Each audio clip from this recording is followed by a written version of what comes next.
now.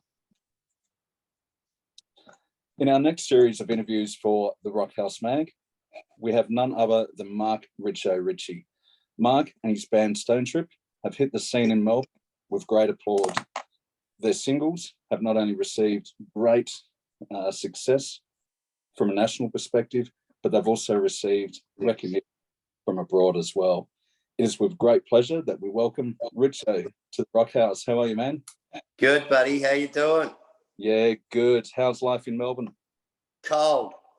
Yeah, that's no good. In one word, mate. In one word, cold. Yeah, very cold. It is the season, isn't it?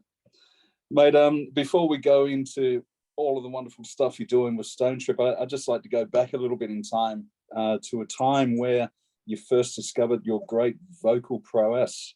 At what age, roughly, did you discover those great vocal abilities of yours? Yeah, I'll take that. Oh, gee. It goes back. I used to sing to the radio as a kid with the old, 3-in-1 radio cassette and whack a tape in there and, press record and sing along to it and do it over and over again until I thought it sounded something like it. So I grew up on a lot of radio music, a lot of my brother's back records, songs from the 50s, 60s that, sometimes I still scratch my head today and I'll be singing a song like Bird Dog or something and I'm like, how do I know the words to that song? So, yeah, it's always been there. I sort of took a few, I was a roadie for a long time when I was a kid, so setting up PAs and stuff, and I was a wannabe drummer at the start. But I used to do sound checks for bands, but I'm left-handed, so I used to always do sound checks the other way, open-handed, so I played backwards on the kit. But I remember, I think it would have been my 21st, I got a Tamar Swing Star and I turned it around and it was left-handed and all of a sudden my whole world lit up. I went, I can do this. Yeah, but from there how I got the actual taste for it and realised I could sing was probably because my own voice wasn't making me crook when I listened back to those tapes and stuff. But I walked out on a stage one night at I think it was the Duda Gala Hotel down in Flemington, and I was sort of doing a bit of PA work there, and the singer, someone yelled out a song to the singer, and he didn't know it, and I knew it. So I was at the side of the stage, and I said, "Hey!" And I walked out there, mate, and the way I went, I got a taste of it, and I went, "Wow, I don't mind this at all." And from then on, I just kept singing. I've always sang, in the shower, wherever, at work, sing. And then I just went for, earlier on, like bands for auditions and stuff, were in The Age on a Saturday morning or Duke magazine, and you'd go and I'd just ring up random and go, off I'd go, mate, and go for the audition and got a bit of a taste of it, joined a few bands and all through that I had a thing for melody and lyrics. Yeah. I was a prolific writer through all of it. I was always writing lyrics and stuff and had melodies in my head and, all that sort of stuff and so many influences from different things. But I had the same thing when I played guitar. I don't profess to be a guitarist by any means, but I play guitar upside down. So I'm left-handed, but I play right-handed guitar I don't change the strings, I just play it because I had to find chords for the melodies I had, so, and that's kind of what I did. And as a result, I just kept writing and, just got a songbook and created my own voice and sort of got my own sound. And apparently people don't mind it. No, they certainly don't. Ritcho, what was that song that you kicked the vocalist off and sung yourself? What was that famous song that? Well, you're in WA, are you? Yes, I am. Yep. Well, good that you're sitting down because the song was When You're Lonely from the Boys. The Boys. Who were a great Perth band. Yeah. Look them up if you haven't heard of them. Look, I must admit, I'm relatively new to WA, but I'm now going to search. Well, a few WA people who'll be listening who've got a bit of a rock and roll background might just remember that name. Yeah, please reach out so I can find out a little bit more about the Boys. Yeah. So you found your vocal range, but who did you really credit as being a major influence to your vocal style? Jimmy Barnes, man, Yeah. Cold Chisel freak, especially early days. Cold Chisel, their Yeah, okay. first album. Just how many times when I heard that voice, I just felt that soul was like it got in me. So Yeah. I've got a lot of Cold Chisel earlier stuff I really loved. Led Zeppelin, when I found Robert Plant and realised that I could sort of hit those notes a little bit, and just sort of had that sort of tickled me bells a little bit. And probably Paul Rodgers is my hero. The voice of rock, mate. Paul Rodgers, right? Yeah. He's the Sinatra of rock and roll, mate. His phrasing's impeccable. Yeah, he certainly is. But you talk about, Led Zepp, Chisel. Chisel really defined what a pub rock was. Matt Finish were another influence on me. Matt Finish. And Mother Goose. Yeah. I could keep going. There's plenty of them, but probably those harder edge sort of A range singers were my thing. Yeah. Steve Williams, the current guitarist in Matt Finish, if you're watching, great kudos there for the boys in Matt Finish. Yeah, it's a great album. Definitely great albums there. Ritcho, we'll fast forward now to 2019, where you met and collaborated with Mick Malusu on guitar, Combats and drums, Sebastian Barahona on bass, and Jason King on guitars to form the mighty Stonetrip. How did the gathering of minds happen around this song? Mickey Malou, me and my boy, the guitarist, we've been writing and playing together for years. Yeah. So, and we've done various things over the years in cover bands and original things here and there. And we had a few sort of recording / jam, drunken, other substances session over a few weeks. That is Coca-Cola. Yeah, at a studio down in Melbourne with a good friend of ours who co-wrote a few of the earlier tracks with us. But we just did it and thought, oh yeah, that was all right. Didn't think too much of it. And it was probably, I don't know, a few weeks later, I had to listen back to a couple of things. And I went, oh, this is all right. So I rang Mick and I said, hey, listen, I go, have you heard this, had to listen back to this stuff that we were mucking around with? There was about 3 or 4 songs. Sideways was one of them. Wildhearted Son was another one. Nightmare was another one. They were the first sort of 3. And Mick went back and listened to it, and he called me back and he went, mate, he goes, we've got to do something. So we said, well, let's have one more go, mate. So we got Con on board, who's just been a total blessing for the band, who's a great stick man. And amazing drummer. Yeah, and he got on board early days, and we started to hone it and do a few things. And then we found Sebastian locally just off a band site, and he was an absolute blessing. And he's just, I haven't got enough time to tell you how talented that guy is. He is a freak. He lives, breathes music. There's not, put it this way, there's not too many people who tell me maybe it's this. So he's a great craftsman. So he came on board, and then we had Jace come along a bit later on, and we put it together. We had another guitarist in between, Bruce Mountjoy, who came along, who was played on some of the earlier tracks in our first EP, who's an unbelievable guy. But due to circumstances, he sort of couldn't stay with us, and but he was a great contributor, and he got replaced by Jason, and Jason came on board. And once Jason walked in the room, and that was it. We just went, that's the guy.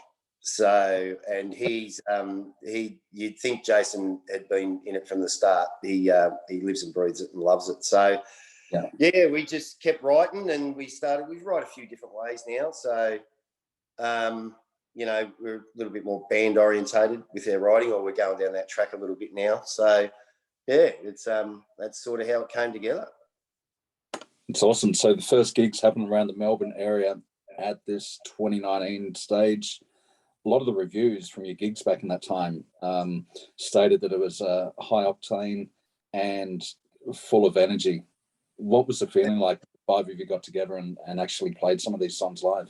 Oh, look, it was huge. It was a great moment for us, especially for Mick and I, because we didn't think that would actually happen. So we didn't, you know, we just kept our heads down and wrote our music and honed it, and, you know, with the band, and rehearsed it, and, you know, went out and played, and we were blown away by the response of it. So, and still are to this day. So we're not too sure what we're doing. We're not too worried about what we're doing. If it ain't broken, don't fix it. But we've done some great shows in the last few weeks. We were lucky enough to get on the last two shows of Rose Tattoo tour, just before they went to Europe, where they are now. Yeah, and that was an awesome experience in Tassie. So that was great. And then we came back, and we just finished not last week, the week before, two shows, the start of the Screaming Jets 30th anniversary tour. So we did some shows with them at the one at the pier down in Frankston, which was huge, and the Village Green the next night, which was massive, and that was just awesome to be amongst that rock royalty. So great people, and we you know, we're onwards and upwards, mate. We're looking forward to whatever comes along next. Yeah, you got a lot of momentum in 2019, and then the world changed for you in 2020. We all know that the pandemic hit and really threw a spanner in the works, particularly in the music industry. You guys utilized this time really wisely, though, and you took that experience from the live setting and were able to record some great tracks. Before we go through those tracks, I mean, how did you react to COVID and all of the lockdowns? I mean, Melbourne's the most locked down city in the whole world.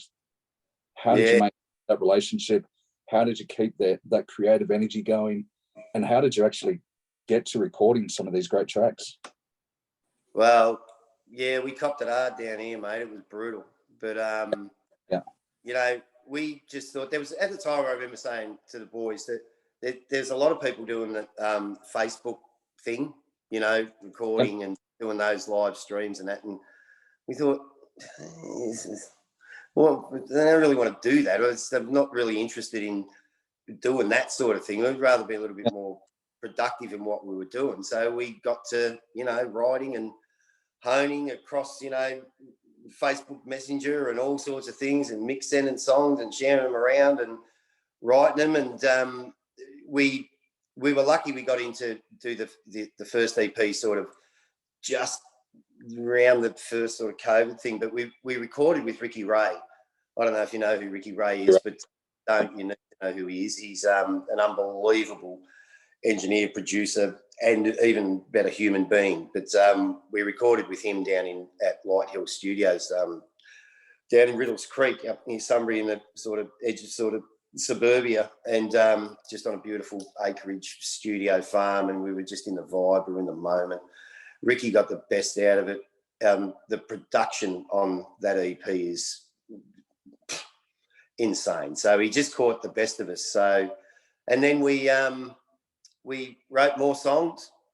We rehearsed more wherever we could, because we were in and out a little bit, you know, so wherever we could. And we managed to get back into the studio again, and we put down another 5 that were even better than the first 5 that the only one of those that's been heard is Leave a Light On, which was Leave a Light On, which has just been released. So, but the rest of it is just absolute crackers. So we can't wait to sort of finish off the album. So we're lucky enough now to be going back into the studio. I think we're going in early September just to finish off a couple more tracks and a few BVs, and we'll have the album ready to cook and get out there, hopefully maybe early in the year. Wow. Maybe by the end of the year, all things, and go and tour the hell out of it. Fantastic. We will get to that album, but let's talk about the release of the Sideways track, which was released in 2020. That was the the lead single, so to speak, off your EP. A lot of reviews said it's groove Latin, it's classic rock. My opinion, I like to call it thinking man's rock, because there's one theme in your music. It's all about the acquainted love or the unacquainted love, and Sideways really kicks off that theme with words like the freeway of love and driving on the wrong side. Tell me more about the inspiration of this song, mate. You're very clever. I had to do a lot of looking. Well, look, it's how you interpret it. A lot of people think it was about someone crashing a car. No, it's not, mate. No, my opinion, it's not anyway. No, it's not. It's not. Look, I've been, let's say I've had a few relationships in my time, but they're great fodder, great writing material. I don't know how, a lot of the time I'm subliminally writing, to be honest with you. I don't even know what I'm writing about until I sometimes read back and go, okay, I get where I was going. But it's pretty cryptic, some of it, unless you sort of delve into it a little bit. But yeah, that song is exactly that. It's based around a relationship for too long, and just hanging out there and doing things that you don't necessarily want to be doing, and then you spin out in the overtaking lane, mate. Yeah, the old overtaking lane, we all know what that's like. Yeah, on the outside. Yeah, look out. Yeah. You continued that theme though with Runaway, the second single from the EP, which was released a little bit later in 2021. And to me, that sounds like that one relationship which you just can't escape. Yeah, Runaway. It's that song that came out of me like I just went bang, bang, bang, bang, bang. I think I wrote it in 15 minutes. It just came out of me. But there's some classic lines in it. But look, it's the same sort of thing, stuck in that thing, and you're damned if you do, you're damned if you don't a lot of the time. And that's where I found in a lot of sort of my relationships and stuff, that's where I was, like, do you stay, do you go? You get preemptive, you think about things, you're like, oh, if I do this, this is going to happen. If I don't do this, this is going to happen. And it's like, ugh. So look, I'm just really happy that I've got the, I suppose, blessing of being able to somehow put those feelings into a 3.5 minute song. So, but if daylight's breaking, is that a cake you're baking? It's like, oh, we're doing this bit. Yeah, here we go again, almost a deja vu. Yeah. The third single, though, almost changes that writing style and talks of, someone who is suffering greatly and is almost overwhelmed with the urge to continue the sex, drugs, and rock and roll lifestyle. Go to bed, get up, repeat, and it's almost like an ongoing nightmare. Again, what's the real inspiration behind the Nightmare single? Oh, look, it's pretty truthful in what it reads. It's kind of that. If you don't keep going, you stop. You have all these crazy times. Like, I sort of look at it from a couple of different ways. Like you sort of got to live your life, and you got to make your coin to sort of keep your head above water. Just to pay your rent and do all that sort of stuff. But at the same time, you've got this other beast that's all consuming, which is like your rock and roll lifestyle, your bands, and everything that goes with it. And the only time it gets the better of you is when you're by yourself. Yeah. Some very powerful words in that song, though. I think a lot of people relate to it, especially. I think a lot of people hooked onto it because of the times we've been through, especially the last few years, because there's a lot of sort of changes in people's lives that I think that were unexpected. Yeah.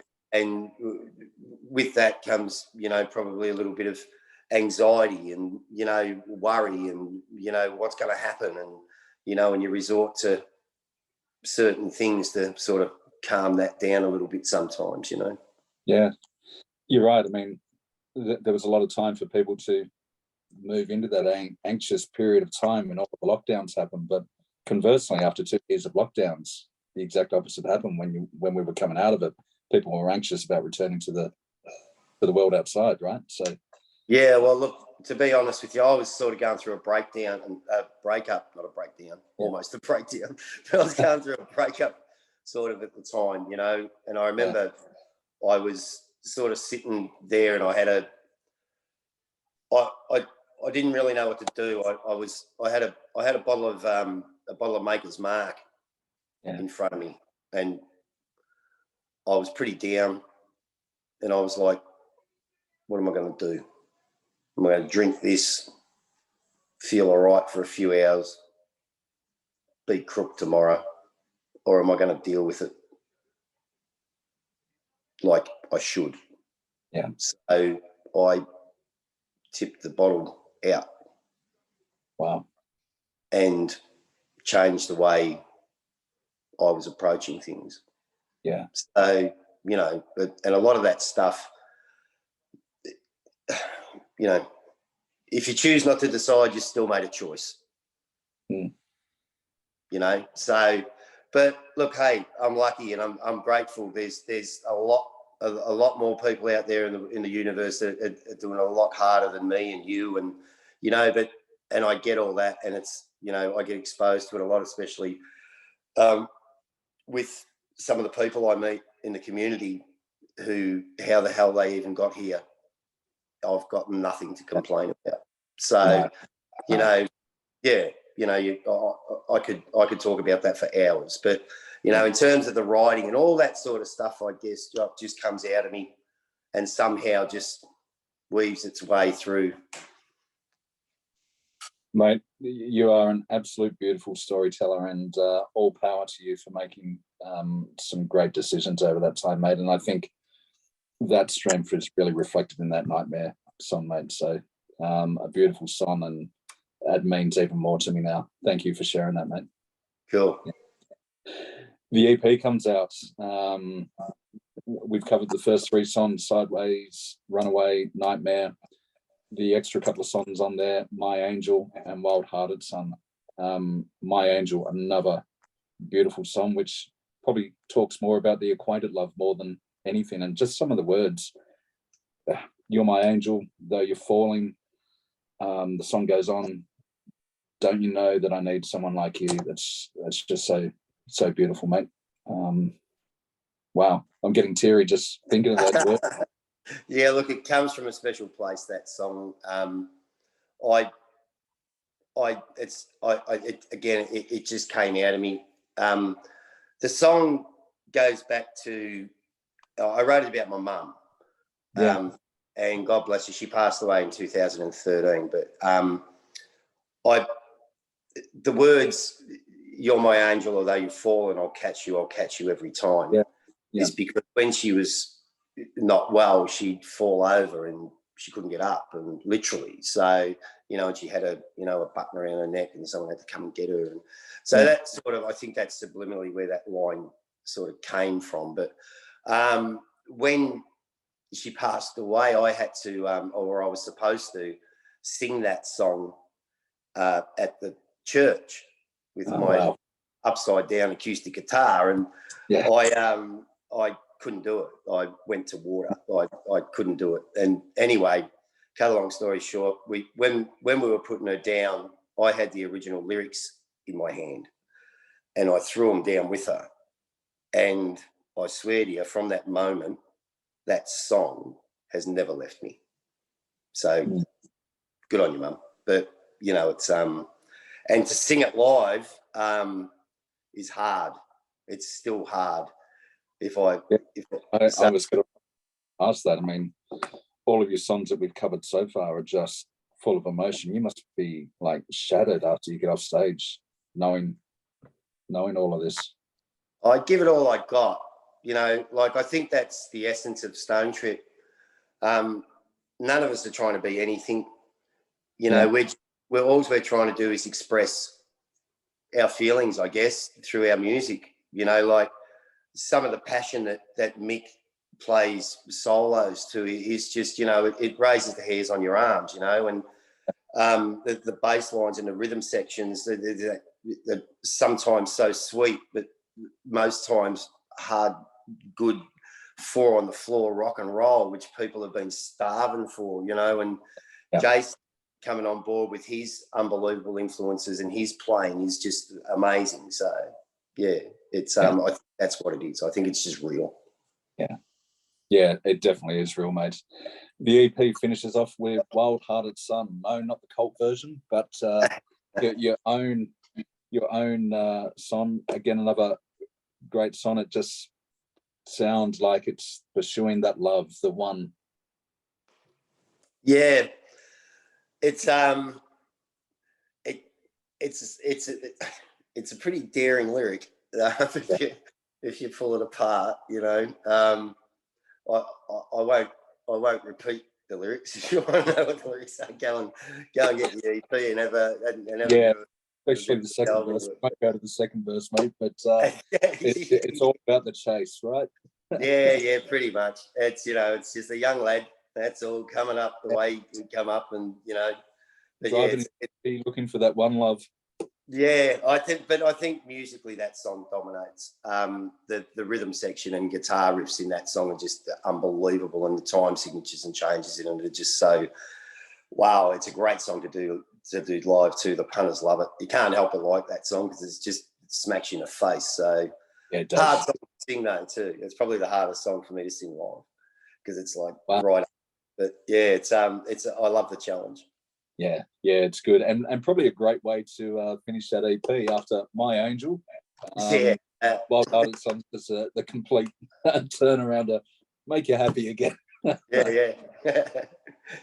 So that rounds out the EP. Where can fans get a copy of the EP, Ritcho?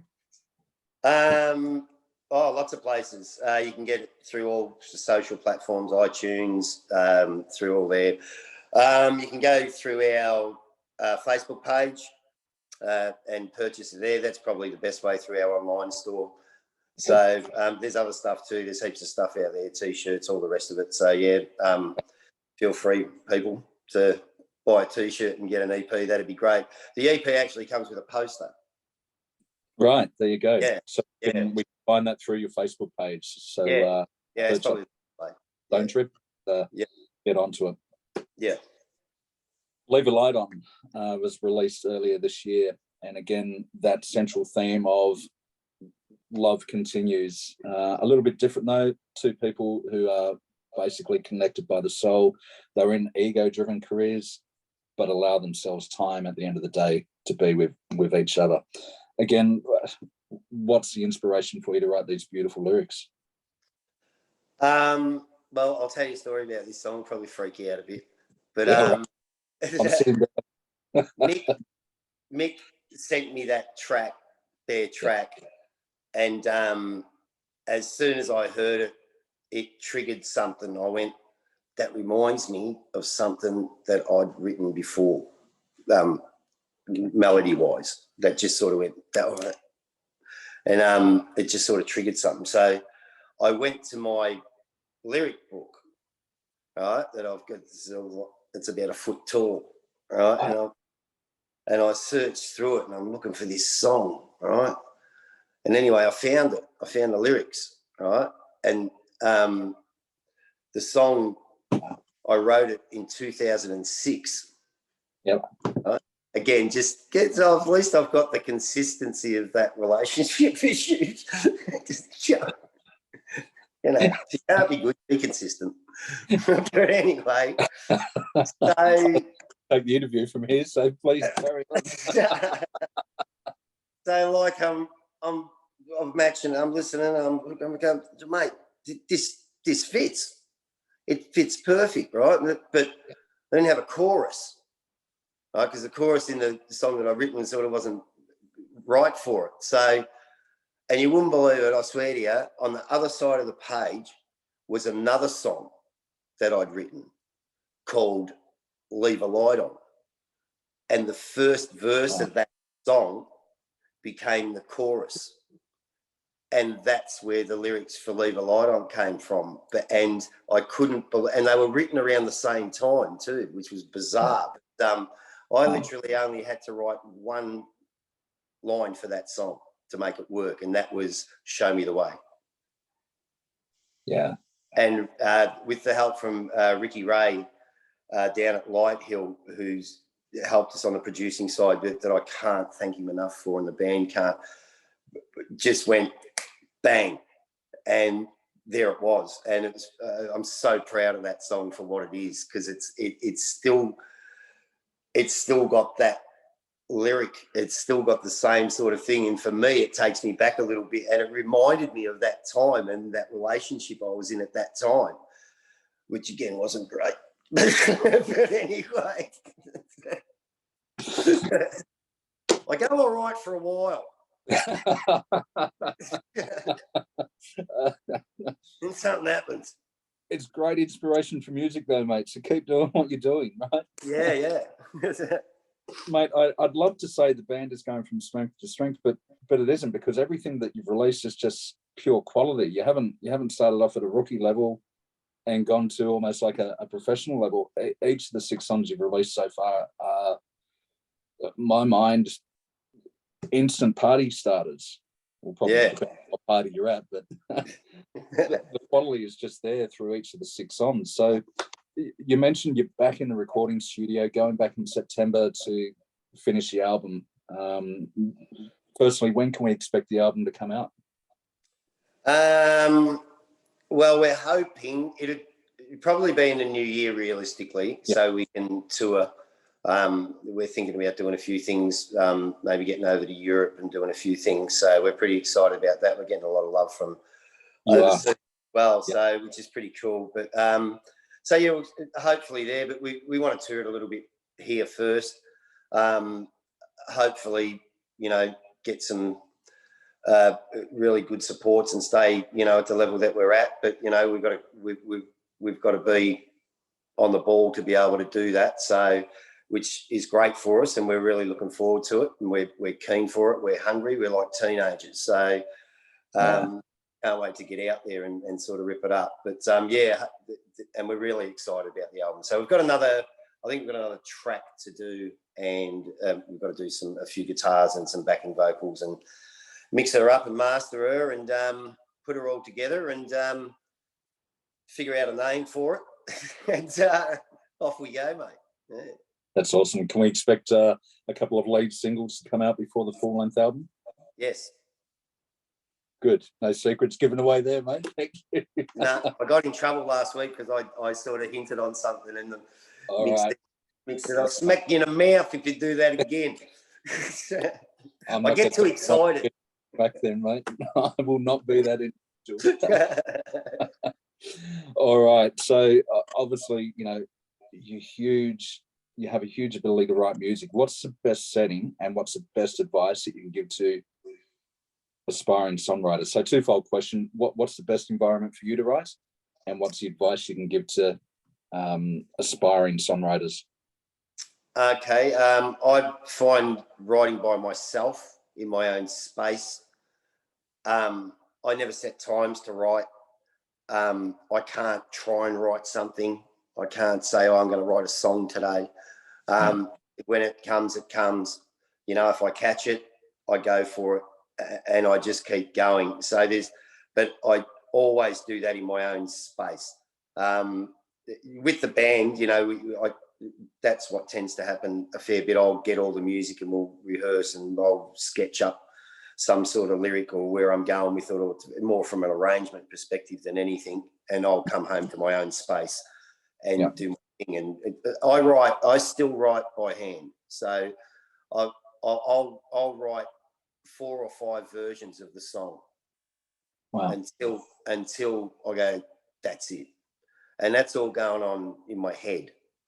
So it's the ability, I suppose, to sort of, over time of writing, to have a bit of a structure on how you write, not necessarily what you write, but how you write it, and be able to structure your verses, your mid-eights, your bridges, your choruses, your interludes and stuff, your dynamics, which is really important. So that sort of stuff is I've just learned over the years. So that's where I kind of do my writing most of the time. What was the other question? Sorry. The best piece of advice you can give to aspiring songwriters? Yes. Be honest, be true to yourself, write from the heart. If it ain't broken, don't fix it. Try not to be too cliche. I find usually my first musings are the ones that are the ones. You can spend too much time on songs, lyrics. You got to be careful that you don't turn a song into a poem. Yeah. So there's a bit of an art to doing that, but you know, that's an experience thing as well. Yeah. But just be true to yourself, I think, and be honest, and try and look at it from the outside perspective a lot. Not so much me sort of thing. I try to write when I hone the song, I try to sort of write so it'd be relatable to different people in different aspects of their life. So Nightmare's a classic example of that. My Angel's a classic example of that as well. So and when it's right, you'll know. Yeah, that's really good advice. Be true to yourself and have that meaning, and that really shines throughout all of the music that you've written, Ritcho. So that's awesome. Without giving too much away, obviously you got the album out next year. You got to support that with a tour in Europe. Anything lined up in Europe? No, not as yet. But we're just going to try and plan it so it's one, enjoyable, two, no lose it too much of money, and three, take it and give it to the people the way we do it, and you know, and just see how we go, mate, you know, and be thankful for the experience of being able to do it. So you know, our next show we've got down in Melbourne coming up, we're pretty excited about, is I think the 27th of August down at the old Reverend's Hotel, the Hotel Westwood down in Footscray, which is a classic pub that James Young, who owns the Cherry Bar, has got. It's one of his hotels. Is that right? Yeah. So, and that's with the Paul, which is huge. So right. Where we're at. So yeah, they're on tour with Rose Tattoo at the moment in Europe. So when they get back, I think it's one of their first shows. So we've got the honour of playing with the great Skeeny, and spend a bit of time with those individuals. So yeah, we're looking forward to that one. So yeah, we've been blessed with the calibre of rock royalty we've been able to play with over the last few months. So you know, Rose Tattoo, Screaming Jets, the Poor. So we're really. So yeah, we're stoked. Super stoked, mate. That's awesome. So that's on the 27th of August for anyone in the Footscray area. If you're not in the area, get down there, because that sounds like an amazing gig. Good luck when you wake up on the 28th there, Ritcho. Yeah, I think it's nearly sold out, actually. So really? That's awesome. Yeah. Awesome. Can we expect you across the nation anytime before the album's out?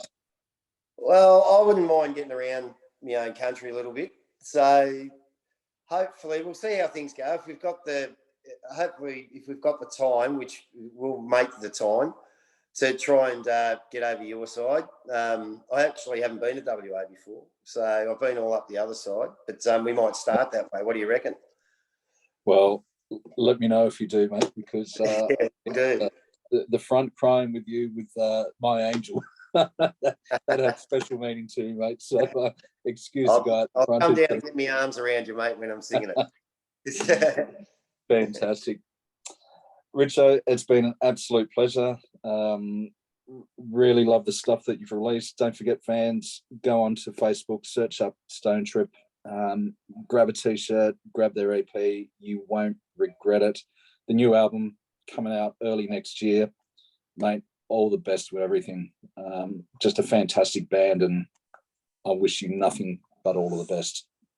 Thanks, Jock. Heaps, mate. Really appreciate it. Thanks for the support, mate. And all you WA people, get around it. Have a look at us at least. And been really great to talk to you, mate. It's been fantastic. So, mate, when that album's out, love to have another chat to you so we can go through it track by track and share with the fans what this album means. So that would be great. Done. Ritcho, on behalf of Rockhouse Mag, keep rocking and looking forward to seeing the album and the tour in the new year. Cheers, mate. Thanks, Ritcho. Take care, buddy. See ya.